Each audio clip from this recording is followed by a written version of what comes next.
Guys, এটা হচ্ছে আমাদের বাইরের পিকনিক, ঘরোয়া পিকনিক। সূর্য বেরিয়েছে, ওই যে সূর্য, অবাক কোথায় গেল সূর্য। এই জন্য ভাই বাইরে ভাত নিয়ে বসে পড়লাম। আজকে মেনুতে আছে বাড়ির মুরগির ডিমের ভাজা করে ঝোল, সিম ভাজা আর বিচা করা মূলা। এতে মনে হয় আলু দিয়েছে নাকি, আলু মনে দিয়েছে। এই হচ্ছে আমাদের আজকের দুপুরের খাবার। আর সকাল থেকে তো খুব ঠান্ডা, মানে বরফ পড়ার মতো অবস্থা। অবশেষে রোদ্রে দেখা মিলল, সেই জন্য হ্যাঁ গরম, সেই জন্য আমরা বাড়ির মধ্যে না খেয়ে বাইরে আসলাম। এই যে বাইরে আসলাম তিনজনে, বাড়িতে এখন আর কেউ নেই, বাবা মা ঘরে নেই, ভাই কাজে গেছে, আমরা এখন তিনজন। সেই জন্য রোদ্রের মধ্যে ভাত খাচ্ছি, কারণ এই সময়টা এই রোদ্রের মধ্যে ভাত খেতে খুব ভালো লাগে। গ্রীষ্মকালে রোদের মধ্যে ভাত খেতে হবে না, তখন শুধু পাখা খুঁজে দিচ্ছি, পাখা যে পাখা চালিয়ে একটু ভাত খাই।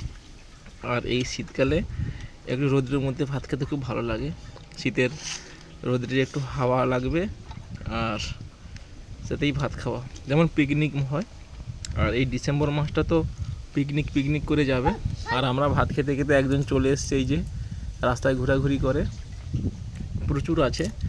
আবার বাচ্চা হয়েছে অনেক কুকুরের, আরও কুকুর বেড়ে যাবে এলাকায়। তো যাই হোক, রোদের মধ্যে কিন্তু ভাত খেতে খুব ভালো লাগে। আর এই যে সিম ভাজা, বিচা কলা, আর বাইরে ভাত খেলে একটা সমস্যা হয়, মাছি প্রচুর। এটা ঘরের মধ্যে হয়তো অতটা থাকেনি, সেই জন্য মাছি খেদিয়ে ভাত খেতে হবে, কিছু করার নেই।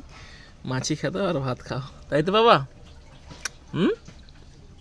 এই যে আমরা তিনজন, আর আমি, সঙ্গে জলের বোতল আছে।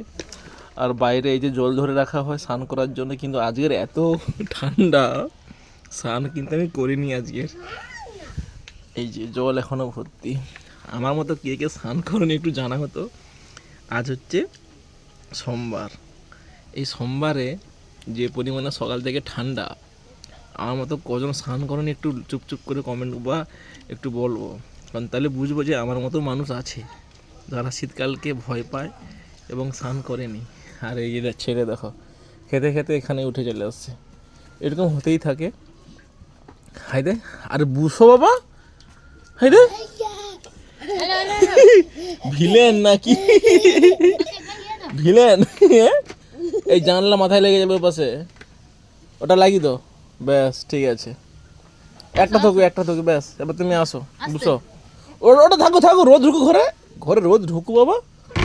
হাই দেখ, রোদ ঢুকু ঘরে একটু। হ্যাঁ বুঝছো, তুমি যাও। আজ ভিডিওটা এই পর্যন্ত, কেমন লাগলো জানিও, টাটা।